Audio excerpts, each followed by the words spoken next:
Hey everybody, thank you for joining me once again. What in the holy shit is this giant steaming pile of fecal matter sitting in front of the camera? Bliss, issues 3 and 4.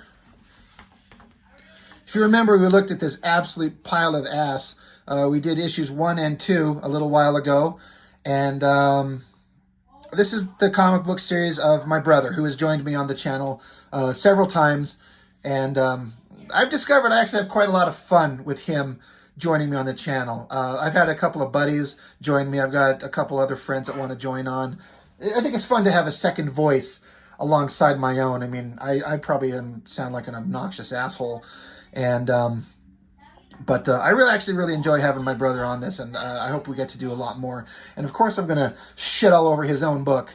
I actually don't mean that, but we got to say that. Bliss, issues 3 and 4. So we did issues 1 and 2. It's a 5-issue opening miniseries of a complete story. And so we're going to do issues 3 and 4 here today. I also want to point out that if you're interested in picking up his work, he's got several other things out there. If you want his absolute pornographic slut shit right there, you can pick up that shit. That's fun. And then he has his other work, Kyle Seale's Blood Moon, issues 1 and 2. At some point, we'll go over these by themselves. It's going to be a little bit trickier because these are R-rated comic books. There's some naked slut shit going on in those, and so they're really awesome. But they'll get their own spotlight, and we'll just have to cover up titties and pussies and stuff. And then again, if you want to get his dirty slut book that I can't show you no damn thing inside there. Back cover, we'll show that one real quick. But this is my brother's work. Giant steaming pile of ass, all of it, and we're going to look at it in depth. This is probably to my detriment, but I tend to sometimes I'm like, I'm not even going to read the book and revisit the material before I speak about it on camera. I should probably do that with this. But I think I'm familiar enough with it. Once I start reading it, it'll come back to me, and kind of the spontaneity of it is interesting. But issue 3, this is kind of, I don't know what his thoughts were, but most of the time you have a comic book, you just have like a badass cover of cool imagery to kind of make you sell you on the concept of it. But this is kind of like old school, where you've got an image that is telling a story all on its own, with some thoughts and text telling you something to hopefully get you interested to open up the book. He is one of the most dangerous men alive today, but I need to speak with him if I want to live. Who is the man in the cell? Now this character, this guy, is this douchebag here, Kyle Seales, the character in this book. And also, we've already spotlighted issue 6 of his Bliss comic with Kyle Seales as the main character in that book, because I drew it. And so he sat in with me and we talked about it. But this is one of his oldest main characters that he's had for a long time. I think that character of him predates the character of Bliss. This girl that's the focus of this book, I think he predates her by a long time. But it's like his lifelong legacy character that he come with, I believe, when he was just a kid. John, you have to kind of chime in if that's correct. But he showed up in the previous issues, if I remember correctly, in a few background scenes. At least once or twice. But here she's got to go talk to this guy, and we don't know that's who that is, but I'm just spoiling it for you, so whatever. And nothing on the back. So anyway, I could recap, I guess I could have got out the books, the previous issues 1 and 2 to kind of do a recap. But it just, previously on Bliss. Waking up in a diner and amnesiac, Bliss began picking up the pieces of her life, but soon she was confronted by a man calling himself the Red Squire, who blamed Bliss for his ruined life. After fighting him off, the Red Squire vowed to take his vengeance on her wherever she was. So to make quick money to leave the city, Bliss took a waitress job at Angelica's strip club. While there, Bliss learned of a man who was eliminating members of a cult that had the same skull tattoo as the Red Squire. And Bliss decided that she needed to speak with him to get more information on who she was trying to, I think he goofed up. John, you goofed up there. On who was trying to kill her. So there's a basic recap. She woke up in a diner. She had no memories of her life. And some dude immediately was trying to kill her, and there's these guys out trying to capture her as well, and they have a skull tattoo on their body, and they find out that there's this dude out there killing the guys with the skull tattoos. And so in her quest to figure out what's going on, she is going to go get him and talk to him. And I don't know if it was established already, but he's in jail. And we've also already established that Bliss, even with her memories missing, for some reason, she is an extraordinary fighter. It says here, with no memory of her past and gifted with incredible strength and fighting abilities, a young woman fights for survival in a world with strange mysteries. She is Bliss. So, yeah, it's just kind of, she's a badass, but she doesn't know who she is. John, you fucked up the perspective everywhere on this. It's not all on the same plane, but that's fine. I think the basic idea actually works really well. I don't know that they would take a prisoner in jail and chain him to a desk in a room with windows that could be broken out of. But that's just me being a douchebag nitpicking it. The highest form of bliss is living with a certain degree of folly. And so she's saying, Mr. Kyle Seals. Now, I've said this before. If you followed my works or my videos, I've talked about my brother and his work. As much as I try my best, I believe that he is the better writer. And his dialogue on some of his stuff, I find so funny and interesting and believable dialogue. I think he's had in his life, in my opinion, way more of a social life. Hanging out with friends at bars, talking with girls. He's more easily sociable than I am. I can be, but I tend to just kind of be quiet and sit in a corner and be a little bit of a nerd, trying to look, I'm the guy at the party trying to look comfortable, sitting in a corner, observing a potted plant. Points if you know where that reference is from. But my brother John, he was more of a social guy, and so he's had more interesting conversations with people and more adventures and stuff like that in his life. And I feel like he incorporates that kind of vibe into his work. Now, you may not see that. He's my brother. I'm a little bit biased. But anyway, it starts out, he's like, who are you? And she says, I'm your lawyer. He says, you're not my lawyer. She says, yes, well, your lawyer is actually sick today and asked me to come see you for some follow-up questions. He says, no, she didn't. She did, actually. I guarantee you she didn't. What makes you say that? My lawyer never gets sick. And he's a dude. So that means one of two things. You're either here to break me out or you're here to kill me. She says, and which of those do you think I'm here to do? Well, whichever it is, I am either going to be very nervous or very amused. She says, that's a trick question. I'm actually neither. Well, maybe I gave you a trick answer. What? Me reading it probably fucks it up. I probably ruined the joke and the timing and all that type of stuff with my own stupid reading of it. But it's funny to me. She says, well, that was a trick question. He's like, well, maybe I gave you a trick answer. And she says, what? And he says, what? And she just stops and she's like, who the fuck am I talking to?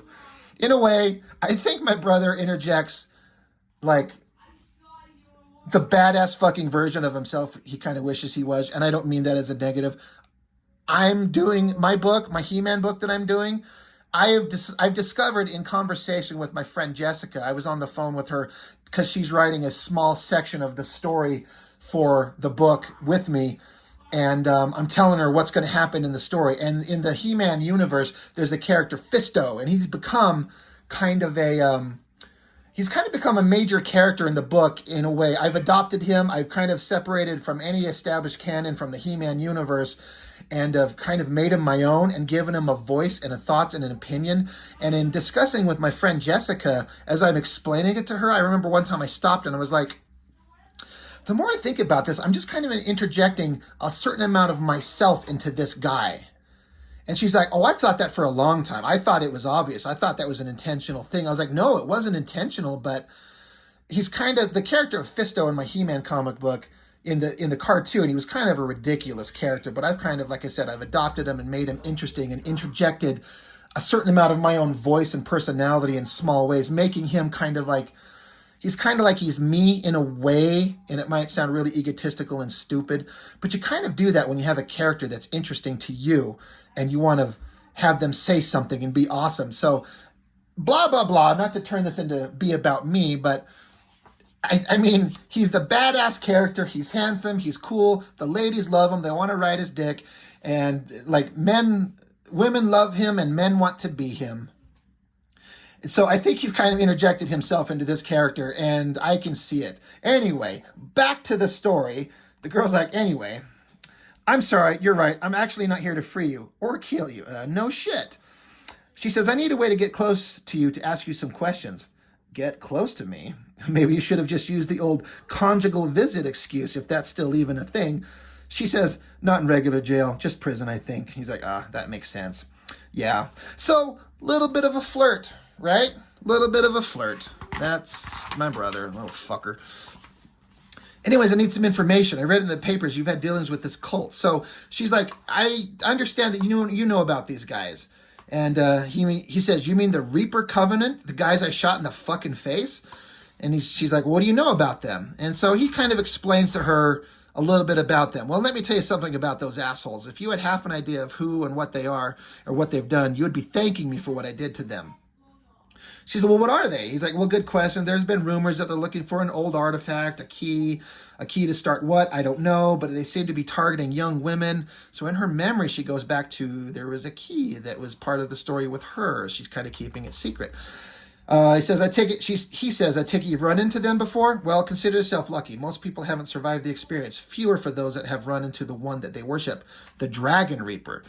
She's like, is that real? So they kind of go back and forth about, the story, the history of what's going on.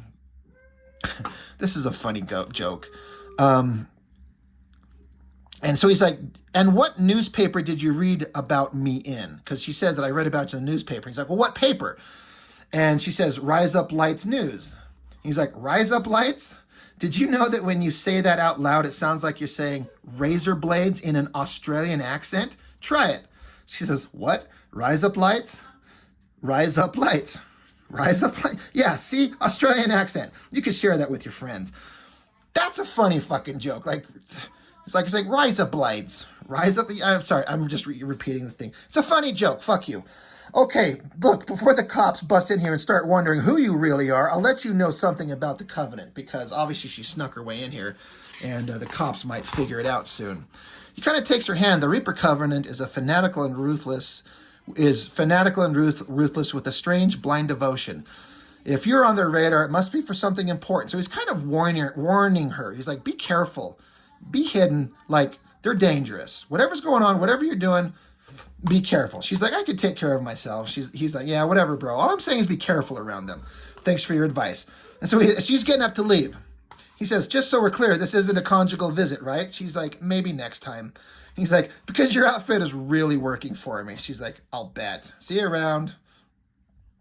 And so that's funny. Another little bit of a flirt. She takes off. She leaves. And she gets there with her friend, Angelic, who's out there waiting.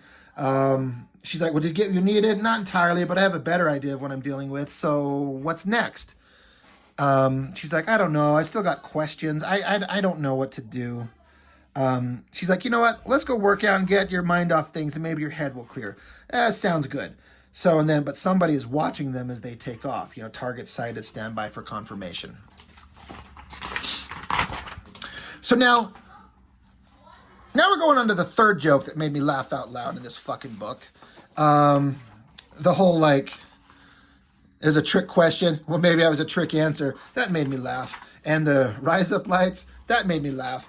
And this is the first time I ever saw this joke, and I'm pretty sure my brother came up with it on his own. I have subsequently seen it somewhere else, but I swear to God, and John, chime in, you came up with this. They're at a gym, but it's called Damn It Jim.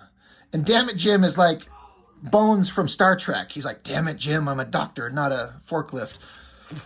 I saw that, and that's the first time I saw that joke when he handed me the book, and I laughed out loud. I thought that was so fucking funny. And it is. And if you don't like it, fuck you, I like it. So the text is like, oh my God, you're right. She's like, I know. That's so funny. Rise Up Lights. So she's like taking the joke that Kyle told her, and she's telling it now to her friend. But he didn't tell you anything else about these guys. So, they're having a conversation about what she found out, what's going on. They're working out. They're sexy girls. Talking about, superheroes, vigilantes, or shit going on. I can't remember anything. And her friend Angelica is saying the world has become such a strange and dangerous place. It could do with a few more superheroes. And Bliss is like, you're not suggesting what I think you are you? And she's like, why not? I think you could handle it. And clearly this girl is super strong. She's like throwing these weights way high in the air. John, you fucked up with the perspective on this one big time. But she's super strong, and that's pretty badass. And I love the story. I love the pacing. I love where it's going. I love everything about what's going on here. This dude is like, holy shit, that girl can lift. That's like 500 pounds. And he's like, you could lift me off the ground, girl. But anyway, they keep talking about the situation, what's going on, and how they're going to solve the problem. The guy is still secretly tracking them.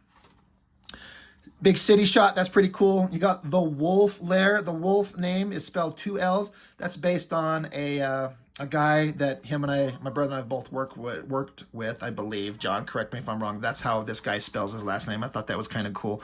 But it's a strip club. So they go into it because, you got to have strip clubs in places. They go into it and they're like, that's weird. No one's working the front desk. Something's wrong. And you go in here, and if you remember, if you saw my video, the previous last page of issue 2, you had these, the Gladiator 6, these bad guys that are all dressed up like old gladiators, and they've got this place locked down, everyone beat to death, and this guy that's a friend to Bliss and Angelica, they've got him, sword to his throat, and all these other characters show up. He's like, I am Attilas, leader of the Gladiator 6. Surrender to us willingly, and we will spare the lives of your friends. She's like, fine, whatever, I surrender. Just leave them out of it. And foolish girl, I wasn't speaking to you. So Bliss was like, these guys are after her. And so Bliss is like, all right, I give up. And he's like, I'm not talking to you, bitch. I'm talking to your friend Angelica. I'm like, wait, what? These guys are after Angelica. They said, bring the angel to me. Like, wait, we all thought Bliss was the focus here, but these guys are not here for her. They're after Bliss's friend. Okay. So their buddy, Dwayne, I think his name is, Dwayne The Rock, he jumps up. All right, now that they're distracted, knocks him over. And then I talked about this in the previous 2 issues, issue 1 and issue 2, how my brother incorporates music. And so he'll throw in the dialogue, the lyrics and musical signs, and a song starts. The first song was a song from Footloose. The second issue had the Def Leppard song. This one, they told him, don't you ever come around here. Don't want to see your face. You better disappear. The fire's in their eyes, and their words are really clear, so beat it. So we got some Michael Jackson. So having music integrated into a scene, you can't do it. Comics are soundless, but he does the best way that he can come up with. And again, if you know the song, to me, reading it, I can hear it. And the song, like suddenly there's not much dialogue. It's just a fight scene. So Bliss is kicking, punching, fighting. My brother choreographs a pretty badass fight scene. They're all going at each other. Big badass kick to this guy. Kicking, punching. Awesome shit going on. Another one of these montage pages of the fighting. And again, you got the lyrics. Just beat it. No one wants to be defeated. Showing how funky and strong is your fight. It doesn't matter who's wrong or right. Just beat it. I do believe my brother said that he'll choose a song where the lyrics are kind of appropriate to the scene. Just beat it. No one wants to be defeated. How strong is our fight? That's what's going on here. So big splash page of a montage image of the battle going on. This dude, the leader of them, busts out a whip, and this is pretty cool. Like, she grabs like a tray that carries drinks and cups and stuff like that. He throws his whip back. She grabs a tray, uses it to kind of like defend herself, but boom, snaps it. Pow! A lot of energy and movement. I'm digging that. And then, the whip still cracks around. She's diving out of the way. It wraps around her wrist. Of course, she's super strong, so she pulls it towards him, jumps up in the air, big flying super punch, knocks his helmet right off his fucking face. Boom. Winding up back here, decks him there, helmet goes flying off. Big awesome use of a splash page. But she gets kind of caught unawares, slashed on the back, punched, elbowed. Again, this must have been an intentional thing on his part. I don't think I noticed it the first time, but this is a scene showing multiple beatings that happens to Bliss. She fought well. She stood her own ground, but they eventually overpower her, she can't take them all on forever. But if you look at the multiple panels, he starts out with one panel, then it goes to 2, then to 3, 4, and 5. I don't know why he did it, but I dig it. It's kind of cool. Whatever the reason was, maybe it's just something just happened upon and just decided to do it. But it's multiple panels to show them beating the fuck out of her. Punched, elbowed, gut punched, decked, on the ground, beating the shit out of her, stomping her in the ground. Punch, punch, punch, punch, punch, punch. She's just done. Stupid girl who thought she could defeat us. I'll put an end to this right now. Got a sword to her neck. Someone says, stop. We have captured the angel and we were given specific orders not to kill the girl. But nothing was said of saving her. Torch the club.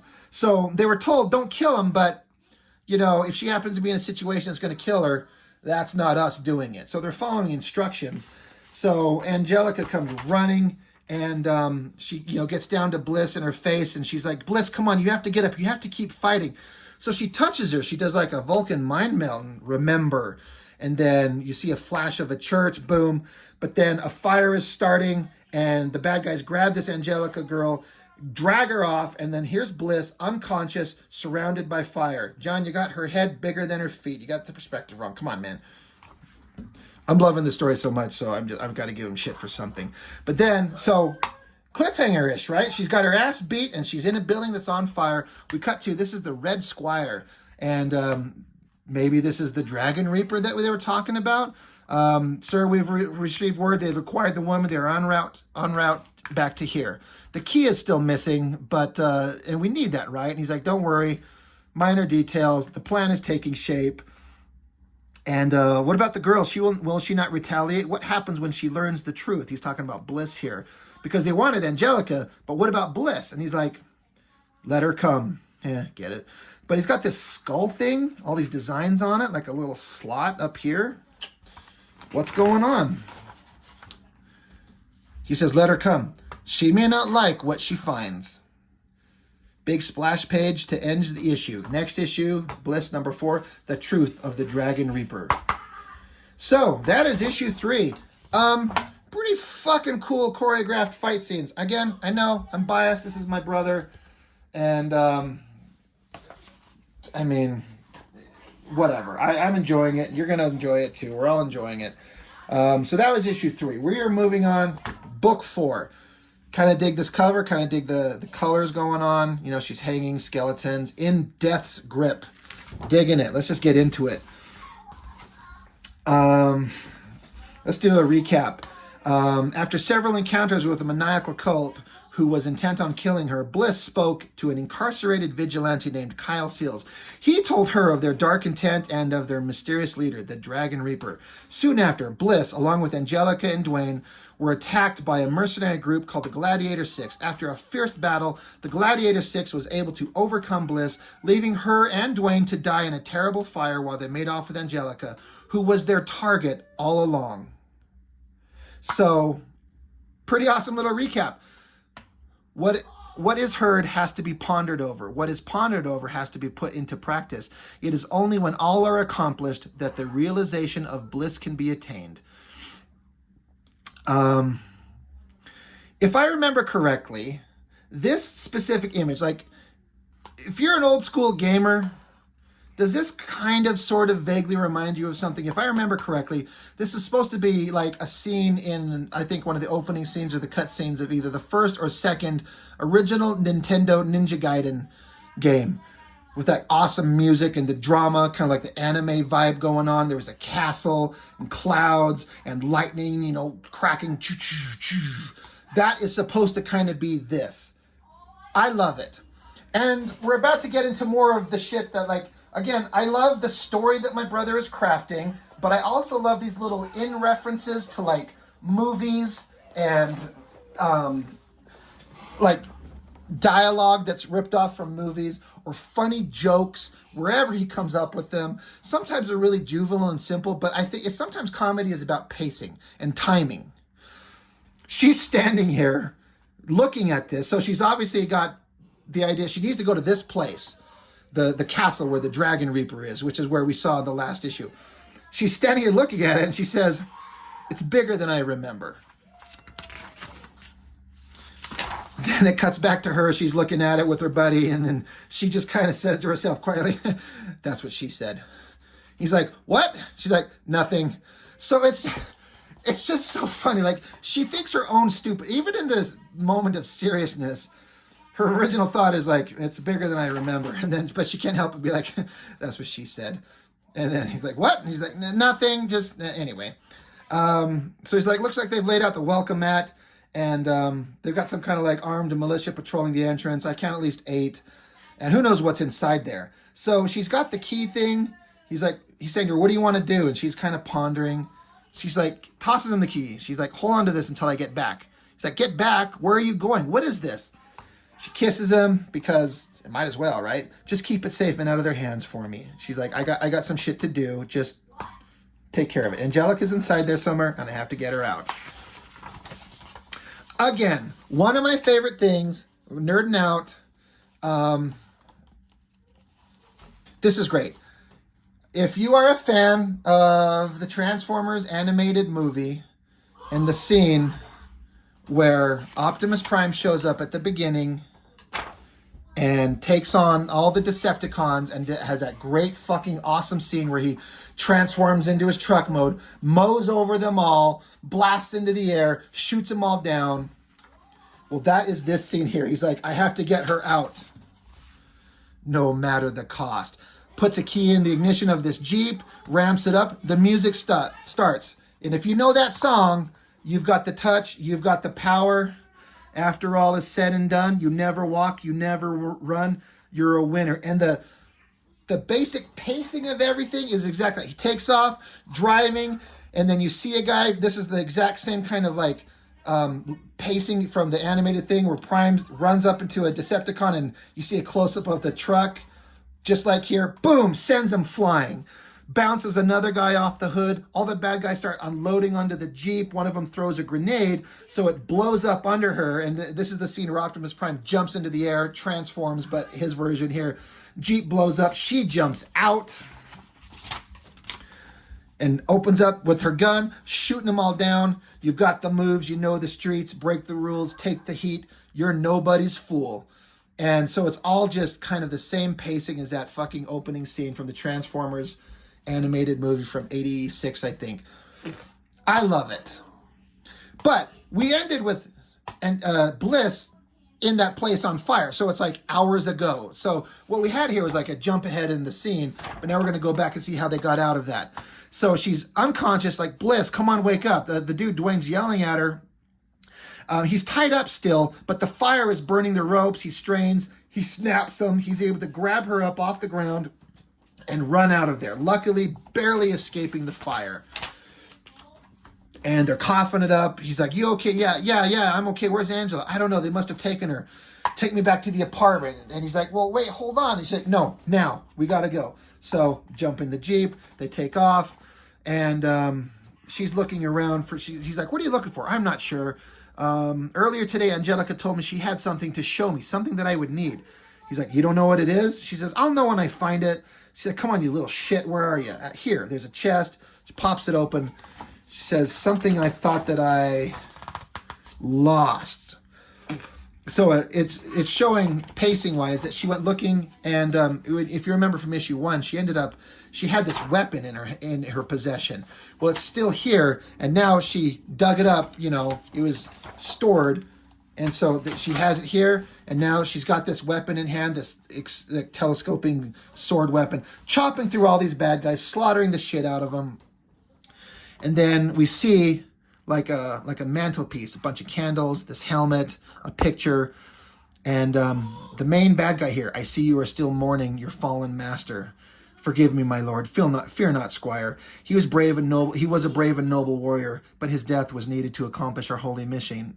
Without his sacrifice, you would not have joined our ranks." So if you remember from the previous issues, this guy was explaining how he's basically Robin to Batman. But they were like, instead of like the Dark Knight like Batman is, he was like, I can't remember. He's the Knight, and which is why he's the Red Squire. It's like a whole medieval knight thing instead of like Batman Dark Knight.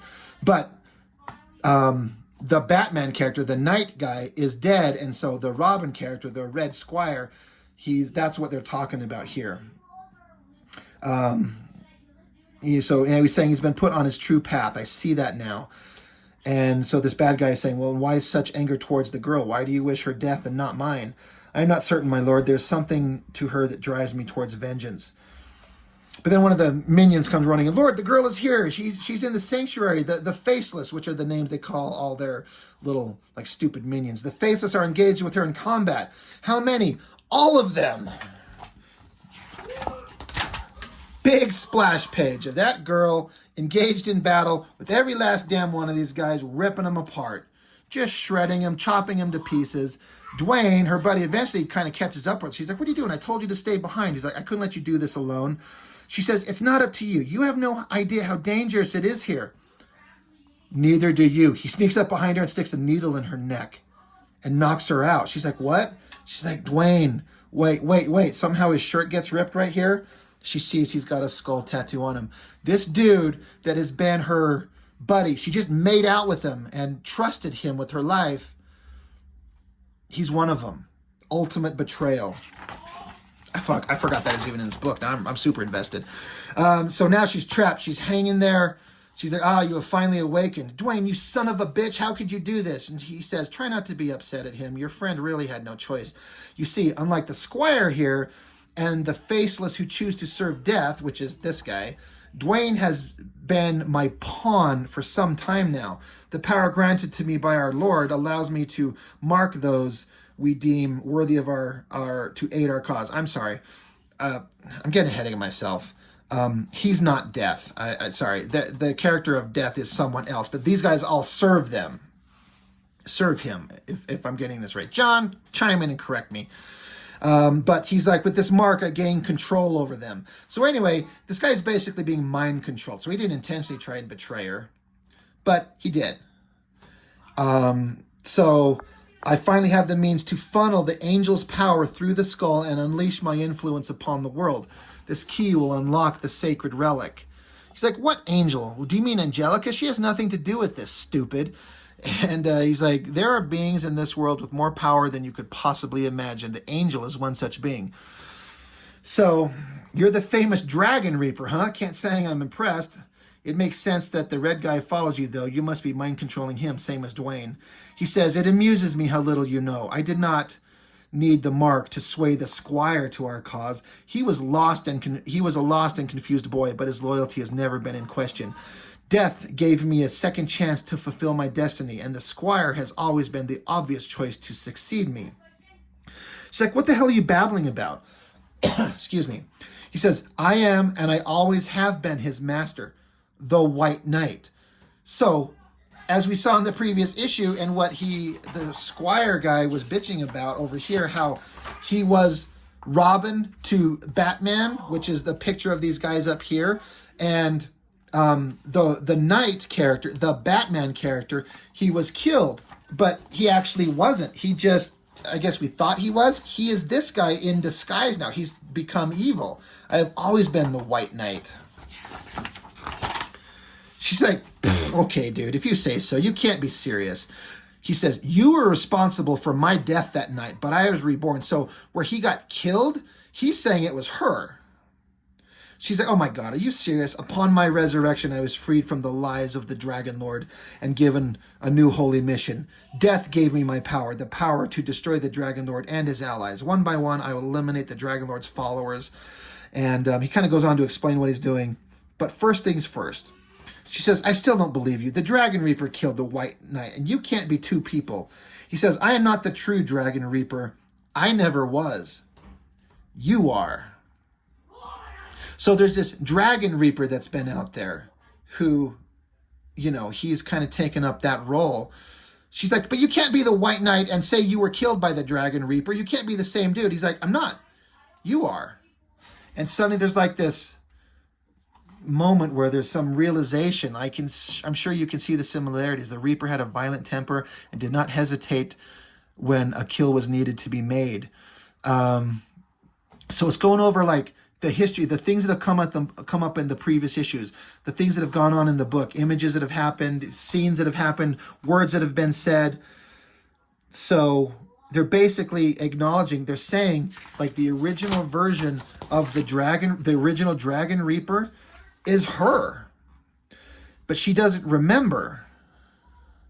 Says, eventually your attack on our sanctuary, even your attack on our sanctuary tonight proves that you have had the skill and viciousness that only someone like the Reaper could possess. Suddenly you went into exile. No one knows why. I was commanded to pick up your mantle and rally the covenant around your name.